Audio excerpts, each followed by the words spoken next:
All right, and welcome back to the channel.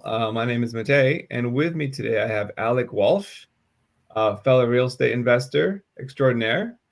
And Alex, you do a lot of things. Um, how did we meet, and what are you up to lately?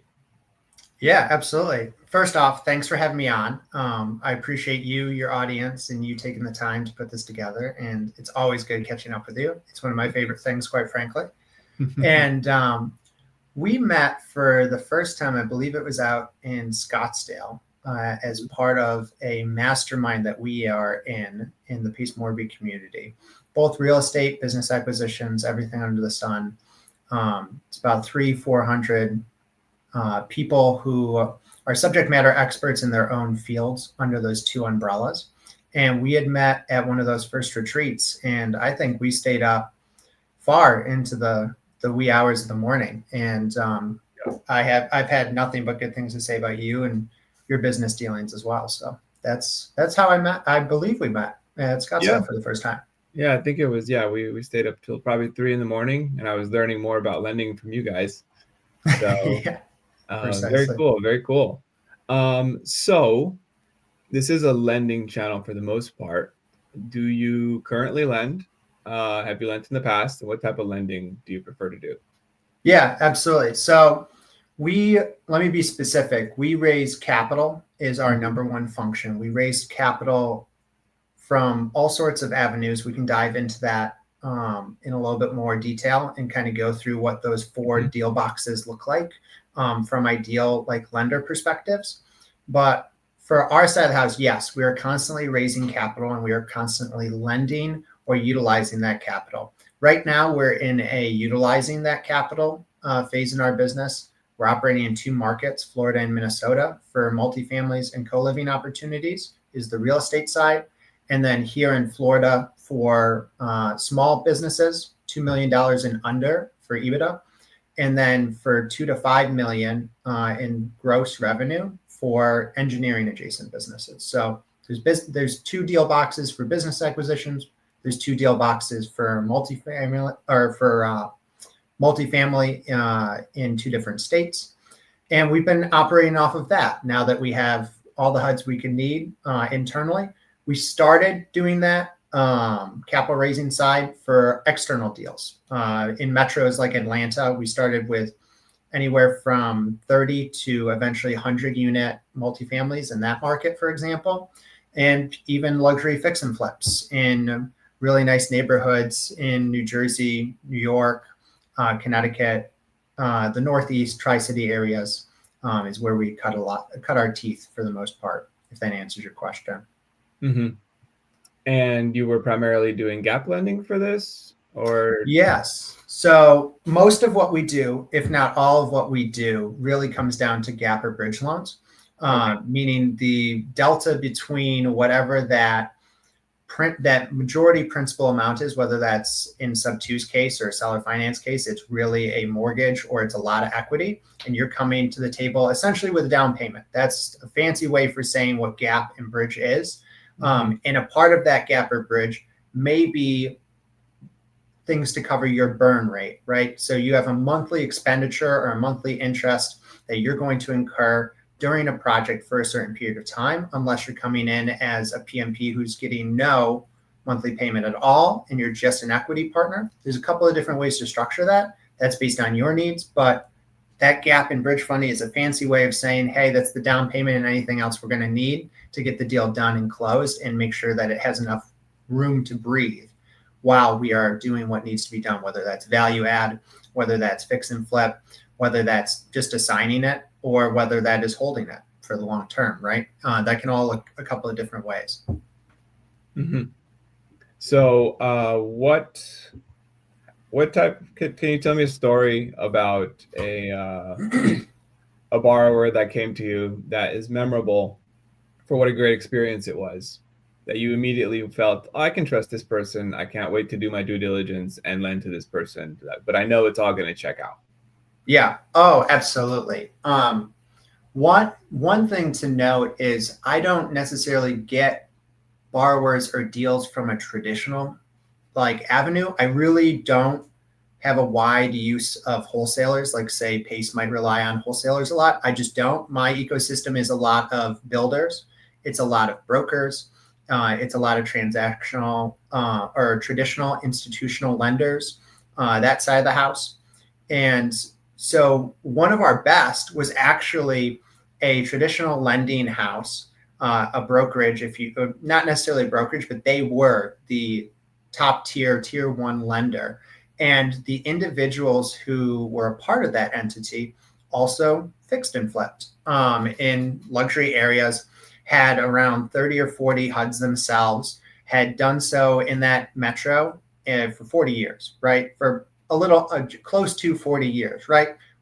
Great book of work. They were able to facilitate an awesome loan, like an awesome 90-10 loan, more leverage than you would than the average investor, like 65, 70% loan to value would be maybe what your normal, like, or your first couple of fix and flips should be. At that juncture, they're able to leverage quite a bit more if they want to, because also what they had is cross collateral, $25 million pipeline of first lien positions that they have a ownership stake in, if you will, right, to be able to cross collateralize against that property. So way more than the 2.5 or 2 X. Say if you want to borrow $100 or $100,000, right? You might need $200,000, $250,000 worth of cross collateral, meaning liquid cash or equity in properties, to be able to put up so that that lender feels comfortable giving you that money, right? And that's a little bit more standard. In this case, we were way past that, way far past what they needed. So that's a really great example of a great borrower in that capacity. And even with a great borrower, you still have to do in a massive amount of due diligence. And we kind of dive into what that looks like on the latter half. There's a stepwise process you should follow, and you should also know what you want out of it and be very clear in the forefront. But that's a green light for a great borrower, is having such a thick borrower credibility, or being able to partner with somebody who is a practitioner of that at a really large scale. Like if you're like, hey, Alec, I just want to get started. I just want to be a borrower, but I don't have what it takes to do what I need to do in this space. The first thing you're going to do is do what I did, you're going to go maybe with another partner. If you don't collectively have a lot of experience, you can go get on, like we started by getting on a retainer, like how you would retain a lawyer, an attorney, or any other consultant. We ended up getting on a retainer with a mixed use developer in the Northeast in the Tri-City area. And they had $200 million in assets under management. It was old retail space, and they were just holding it for the long term. They were letting it grow in value, and they were just kind of shaving bits of it off at a time, but they wanted to grow it a little bit faster. So we brought value to them as like military veterans, knowing the transitional assistance programs, healthcare, housing, employment, education programs that we could pair to that, and said, hey, why don't you do new mixed use development on some of these low performing retail spaces, and we'll run the whole thing. Let us be your bird dog. Let us go write RFPs and structure them with local, municipal, and state entities. Let us go pitch senators or your local mayor on these projects. Let me show them the value add with my partner, and let us also facilitate everything from the property management, oversee that, the project management, and go accomplish what we need to A to Z for that project. And we were able to not just do that, but at that point, we had obtained in a relatively short period of time, under 2 years, a $250 million allocation for project or for assets under management for a mixed use project in the Northeast. I was 20 years old when we were pitching this to a senator, right? Like that's crazy, but you can do that. You can get in the right room with the right people, so long as you have the right partners. And that's the reason I use that example. I was not the ideal borrower. I was the perfect avatar to be a vessel, to be a conduit, if you will, between who needed assets and who needed an exit strategy and who needed something to bring to the table, who needed to solve a problem, right? And you can be the conduit to that. That's very profitable for you, because it should be, because you're feeding, employing, and housing people at the end of the day. So again, that's what a great borrower looks like, or a great borrower team if you find somebody who can be not just your credit sponsor or not just your collateral sponsor, but a real mentor in your space that you can rely on, that has a good reputation, that you've seen or trust as an operator, there's ways to verify that. I would let your ecosystem verify that for you, frankly. Like, reputation speaks above all. But that's what I think a great borrower or a great borrower team looks like. And that's what I look for. Yeah, it does sound like a great borrower. Mm-hmm. So it sounds like, given your builder connections, your hard money connections, institutional connections, a lot of the vetting is kind of already done for you by the time deals come to you. They've come through a few filters. Is that exclusively how you prefer to vet people, or do you have your own vetting process for what a borrower would be like? That's a great question. So I'll usually operate with 3 verifications, right? In the case you exactly outlined, if there's a builder involved with a broker, or a builder involved with a lender, or us involved with a lender, they're doing a massive amount of due diligence, just like they would on the same side. If you go partner with the Small Business Administration, the SBA, and go get a loan from there, they will tell you if they'll fund the deal or not. And I'm telling you, if they tell you that they're not going to fund the deal, I wouldn't touch it with a 10-foot pole, right? Same thing in the real estate side. Now, there's a little bit of difference between both, and there's a delta between where you may have a creative structure that cash flows or has a massive amount of equity on the back end, and you can handle that burn rate in the media. If that's the case, then you're cleared hot, go for it. But you need to know that and know what your primary, secondary, and tertiary exit strategies are so that you're safe. Pulling that back, you can really structure a deal for yourself through like an initial deal review process. Like, we have 10 built out blocks that have 30 total steps underneath them that we go through when we're looking at borrower credibility, underwriting. Those are just each one element of all of the pieces that we're looking for in that initial deal review process. And we're having that party, that institutional lender, the builder, whatever that is, there's usually some other party that gets to do their due diligence that you're getting a majority of the money from. And if you're not, you have to rely on the other 2 just even more, which is, we have third-party underwriters that we utilize so we don't see things with rose-colored glasses. And then we do, finally, our initial deal review process to make sure that we have all the same information they do. And when everything lines up, whether it's between those 2 avenues or all 3 avenues, at that point we punch it and we say, all right, we have the green light to go. If there's anything that isn't, I wouldn't do it. There's 8 billion people on earth. There's lots of opportunities. I wouldn't stress out about it. I would just, you should get to know as quickly as possible with an initial deal review process of your own, or through someone like us, right? If you're a prospective lender or a prospective borrower looking for a good conduit to get a deal done, that's most important. Okay. I'm sure that you get a lot of people that send you prospective deals or whatnot that you have to reject. Sometimes immediately, sometimes after a couple thoughts. What do those look like? Absolutely. Go ahead. And how could they be improved? Yeah, I'll start with answering the latter. How they could be improved is by having a thorough initial deal review in a way that's digestible, right? Like, we have a template that we use and we present for our lenders. Really, we have to translate all the information that you give us. It has to fit into all 30 of our subcategories and all 10 of our major categories before we pass it to them, because we want to make sure that we're all speaking the same language as we kind of progress through this, which can be in its own a criteria that shakes people out of the deal, right? Some borrowers would be like, hey, I don't want to do all that. And I'm like, this is going to, you have a 6-month, 12-month, 18-month, 3-year, like, we have a large scale commitment. I need your attention for 2 months while we write this up, 2 weeks as fast as we can, right? If we're really motoring, 2 weeks. And if someone won't go through that and restructure it or be able to bring me information, that's a number 1 red flag. That's usually the first red flag. Limited information, a lack of understanding of the information, a deal they can't explain in under 90 seconds. And you can smell that out very quickly. You really can. For us, we've niched down. Like our markets aren't all over the place anymore necessarily, but we have resources to be able to, like our colleagues in Owners Club. That doesn't mean you can't send me deals in certain markets and that I don't know who's going to buy it, right? I certainly do, and we certainly do that often. And we might JV with you to get that assigned or referred to whoever will take that deal.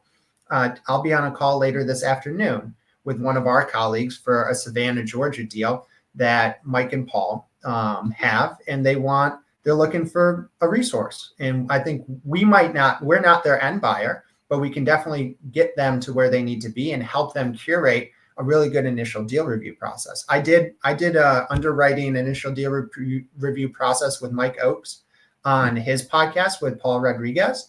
And that was great because initially they were shocked by what I was asking, but that's okay because now they know exactly what to give me. And we've trained each other to know what we need. And even with that, like even if it's a perfect deal, the first deal can be kind of shaky always because you're getting to understand the elements of each other's teams. I've never seen it not be, frankly. That's why we have the initial deal review process. That's why we have our workflow. You stick to the workflow, you don't deviate. If people are asking you to deviate, that's another red flag. If they're like, hey, we don't need to give you all that much cross collateral. I'm like, if you don't, I need to see X, Y, or Z. And if they can't provide X, Y, or Z, at that point, we're getting to know very quickly. And whether or not they realize it, we're at no probably by that point. So those are some examples of some red flags. And we've definitely had terrible borrowers too, that we've gotten really close to the closing table with and still pulled lenders out of at that point because we followed our workflow, because we knew what to do and we knew what to ask and how many times.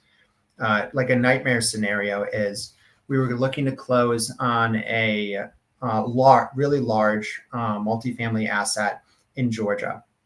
And we had brought investors to the table. We had done months. This has probably been 6 months of due diligence. We'd worked on 3 previous multifamilies with this individual, right? Like great borrower at all those junctures. And he was just stair-stepping. 1031s were involved, 1031 exchange. So we could get into those larger assets, And what we ended up coming to find out was, hey, guess what? He had leveraged just too quickly, just too fast, just too large to be able to handle it, but didn't want to come back to us to tell so. And we found that out because we'd gone through all of our due diligence. We had everybody wired to escrow, not to an entity, right, for safety. We had numerous borrower credibility calls, reviewed all the steps of what would happen next. And one of our elements of our initial deal review process is a final proof of funds right before everybody executes. You get one a little bit further in the process, and then you get a final one. And all of a sudden, everything became shaky. It kept getting put off. And I was like, nobody gets their money released from escrow till we can see that you still have the same proof of funds you did before. And that was to the tune of $1.2 million, right? Wow. And not a small amount of money. And it was gone. There was no proof of those funds anymore, or there never was an adequate proof of those funds, right? That actually was able to stay for the long duration of period of time that this would close. So we pulled everybody out. And that's not a horror story for our lenders, in my opinion. Yes, they could have deployed it in those 14 to 30 days that we had money in escrow and we were pushing for more information. But I would rather that than them spend the next 11 months trying to claw their way to even getting their principal back with no return or no interest and lots of legal fees, right? Or God forbid, having to foreclose, all sorts of things, right? Like that is why you have to have a workflow. That's why you have to have a process, because terrible lenders can look like good lenders and terrible borrowers can look like good borrowers for a very long time before it shakes out. And that's where the workflow is really important, in my opinion. Now, have you had nightmare lender scenarios where you thought everything was good, everything checked out, and it turns out the process didn't work, or the person was very pathologically good at lying, or? Oh, well, I mean, the latter for sure. There will be plenty of people who tell you that they want to lend in real estate. And when the rubber hits the road, they don't have the cash or they don't have the time or whatever the excuse is. And that's why we'll usually raise two, maybe even three times the amount of capital that we need. We're constantly raising capital Mhm. for kind of our same deal box now at this juncture. And we're structuring that more of like an SPV, a special purpose vehicle, or a co-GP. That way we can go and we can partner with a fund if we want to. We can buy our own assets, whether that's a business or whether that's real estate, and without being bottlenecked to a very particular and specific market and asset, we can de-risk, if you will, if somebody wants to invest more money and less. But if somebody wants to invest $300,000 with us and they want it diversified, they can through those different vehicles, which is really comforting for some, and other people feel only comfortable with one vehicle.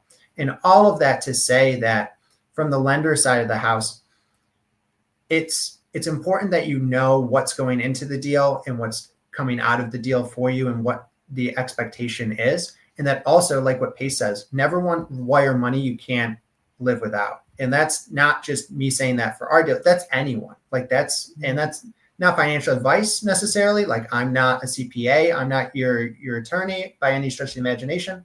But this is an environment that if you have fear of missing out and you just want to throw your money at people who say they have high returns, I strongly advise you to push the brakes and don't do that.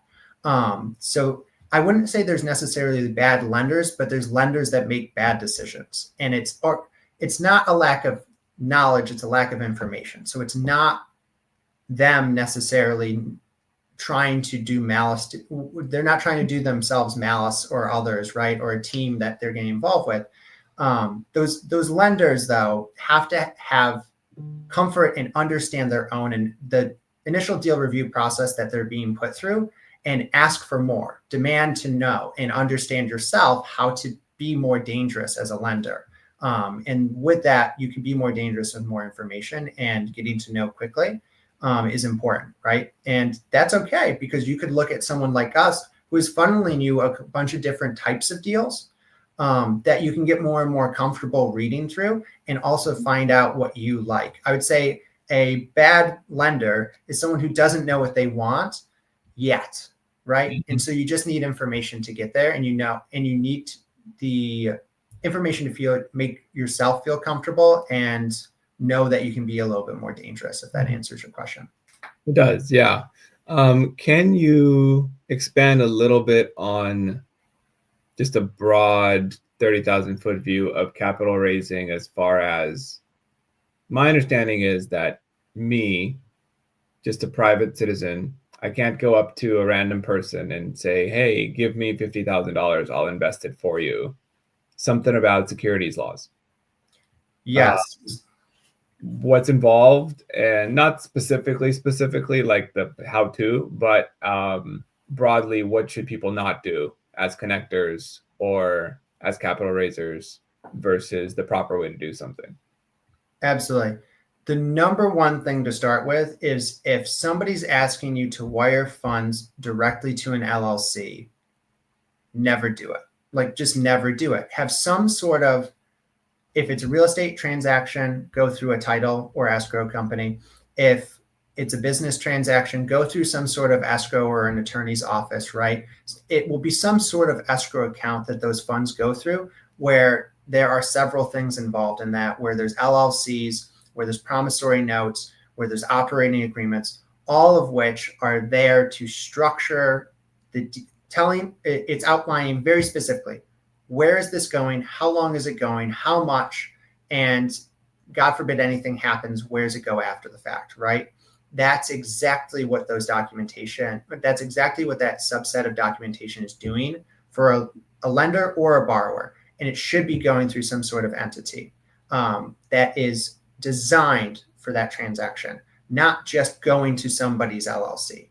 It should be going through a title, an escrow account, some sort of attorney held, whatever. And you need to verify that it is truly what they say it is, right? That's where a lot of wire fraud comes in. That's where somebody who is a lot more adapted and thoroughly understood in securities and usury can be able to advise. But that's why we personally, after all of the security and usury that we've seen in this side of the house, we use and have found that also communicating with things like the sub 2 fund, a fund to fund isn't ideal for what we're doing, but a special purpose vehicle or us co-GPing, becoming general partners with the other prospective borrower, gives us an excellent amount of layering of security in that deal. And it gives us a stake. That's where you need to understand if you're an accredited investor or not an accredited investor. If you want to go invest in a fund, you need to understand, is it a 50C or is it a 506B? Is it a 506C? Are you accredited? Are you not accredited? Do not say you're accredited if you're not accredited, because most entities, will have to be in compliance. To be in compliance for securities law, they have to know that you are, right? They can't just say you are. And that's where the structure of the special purpose vehicle or co-GPing is a security. It is an accredited investor. So you can put your money into something like that, regardless of if you are or are not, and still be able to, we have the autonomy to be able to invest in a 506B or C, whether or not they're asking for unaccredited or just accredited. We are accredited. So that's an element of security for people as well, that there's plenty of paperwork between there and then point Z, right? Point A and point Z, between all of that understanding of securities and usury, where I'm not always the one to point people to a very specific syndication or fund of funds. It's not my place. From our understanding and from how we've structured everything with our counsel, with securities and usury in mind, the special purpose vehicle or the co-GP structures that we utilize are going to be really safe vehicles for people that also afford them a little bit more autonomy than if they were to just put their money in a syndication or fund, because they have to comply really strictly with Reg D and how they deploy those funds, what the manager member roles are. And we still, as the SPV or the co-GP, we still have to have those roles. We still have to comply with securities and usury, but we have a little bit more autonomy of where that money is going. Is it going into a business asset? We're standing up a special purpose vehicle just to invest in this business, just to invest in this particular set of Minnesota multifamilies or this subset of Florida co-living properties. And that is nice for people because they can be involved in a couple. They can be involved as they can split their cash through as much as they want, or they can put as much cash into one of those vehicles as they want, or wait for the next deal to come about. Whereas some funds and syndication don't necessarily have that autonomy, and for good reason, because they're doing a massive amount of volume and often smaller sums as well. So there's a lot of interesting elements to that. For us, we don't necessarily take investments under 50,000 initially, just because of securities and usury. Like when you start to get into entities, transactions that have 3, 5, 7, 11, and 14 individuals, all of those are different elements. They're all securities, but they're all different types, and they all require different steps, and they all fall under different types of compliance, right? And it's, believe me, getting exponential as you go to more and more people in a joint venture and operating agreement, what have you. So it's good to be able to have that conveyed to you in your initial deal review process of what is the financial vehicle that you're being put into and that you're riding along in for this transaction. Mm-hmm. So as a lender, you have to be sure you know the type of deal you're getting into, if it's just you lending something, but if you're joining some kind of syndication or a special purpose vehicle, compliance is a massive thing to be aware of. And if you're trying to get lenders to work together with you into an investment, once again, there's a lot of red tape to be aware of. That's Yes. far more complicated than you would guess. You have to be specific. Yeah. Do not just send someone $50,000 to their LLC. Yeah. That's illegal. Like that's not So, just illegal from a security standpoint. It's not good practice because you have no security in how you were transitioning those funds into that account. But maybe to kind of loop back to what you were saying, you also have to understand, like, you as the lender, what kind of avatar you fit into. Like, do I want to be a lender, a private money lender? Do I want to be a partner on a deal? Do I want to be in a fund or a syndication? Or would I rather be in an SPV, special purpose vehicle, or a co-GP? And then I know exactly what type of return I'm getting. I know for what kind of duration. I know what kind of assets I'm interested in investing in. And you, to be a more dangerous lender or to get into lending, need to know what you want. People will often ask me, one of the most frequently asked questions when I start to present a deal is, well, what's the return? And lenders will say the same thing as they come in as prospects trying to understand this environment. Well, what kind of a return can I look at? And I have to ask a question right back at them and go, that's variable based on what's important to you. Is your level of involvement important to you? Is your level of commitment important to you? Is the duration in which you are lending important? Is the sum important to you? Or is the return important to you? And you can pick multiple of those boxes. It's just going to skew high and to the right on what kind of security and usury compliance you have to prevent something from going awry. And conservative is better, because if you look at the rest of the market, like, staying below 14% interest is just going to be safe, but also good financial practice, right? It's enforceable under financial securities, that side of the house, from a judicial standpoint.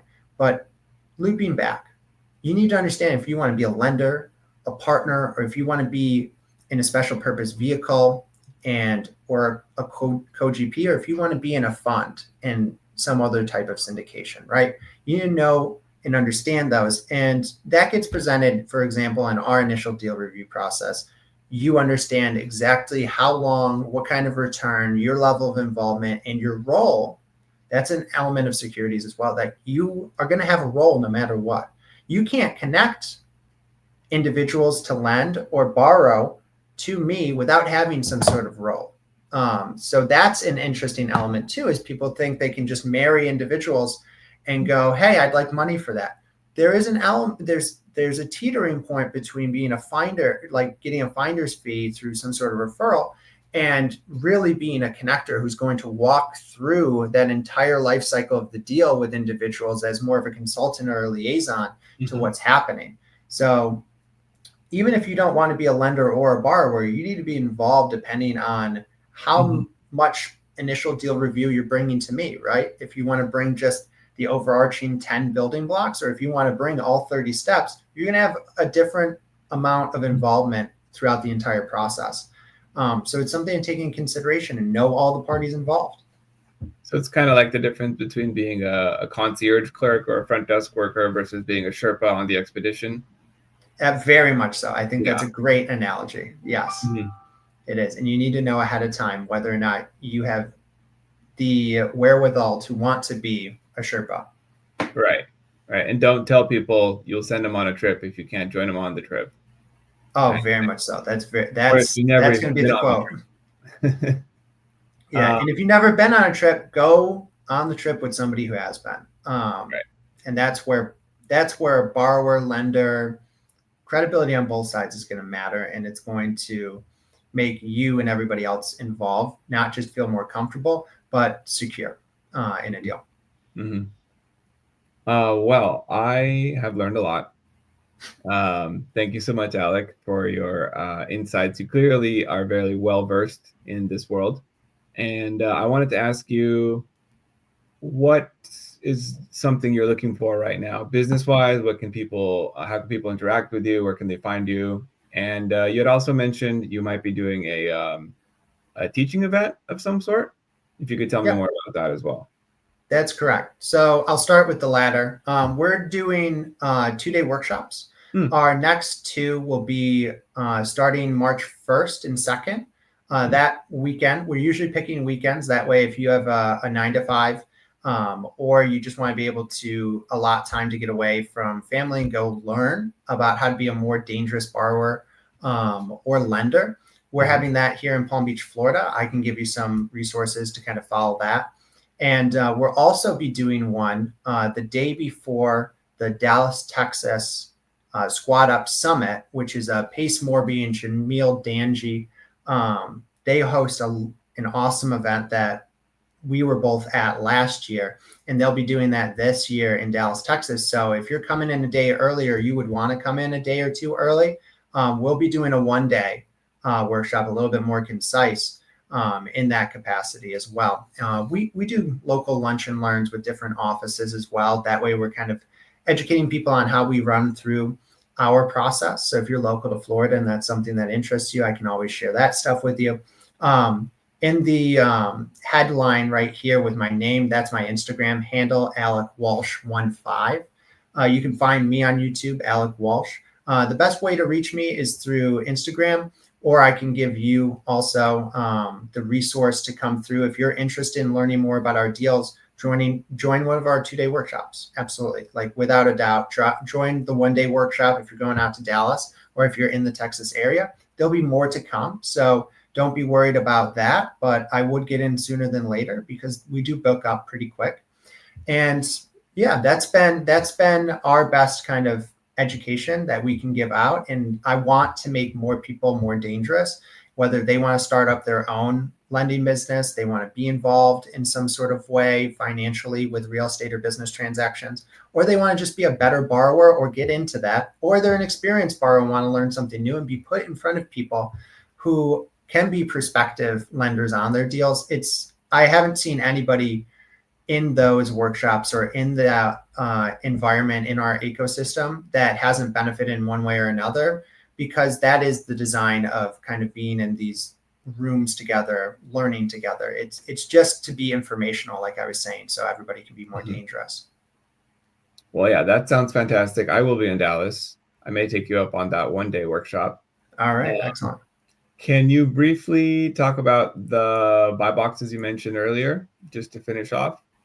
Yeah, sure. So we are in Florida and Minnesota for multifamily and co-living assets, anything with multiple doors.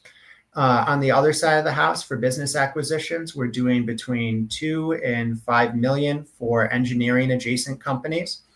Usually 2 million and under for any sort of Main Street acquisitions. That can be everything from mini mailbox stores, laundromats, to your local jeweler, somebody who wants to exit, right? There's a large number of people looking to exit, both in real estate with a lot of balloons coming due for those larger multiple door assets, and then on the other side for the business side of the house.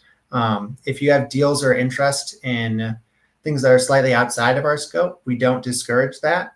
We will bring you to the best resource we can, and we may even JV with you on the deal and partner with you. So, and lastly, if someone has capital and they want to throw it your way, you can definitely put it to good use and give them a nice, good, safe return.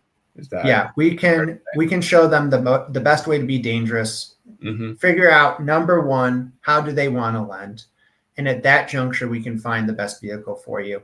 And yeah, we would love to do business with anybody who's willing to, and anybody who really wants to tip their hat and dip their toes into this environment. I can't say enough nice things about what it's done for my life and other people's. It's our goal inside of our company to feed, employ, and house 100,000 people over the next 3 years. And we measure that internally for every single deal that we do. So it's not just doing deals. We have a big why as to how we operate on a daily basis, and we hold ourselves to those KPIs so we can accomplish it.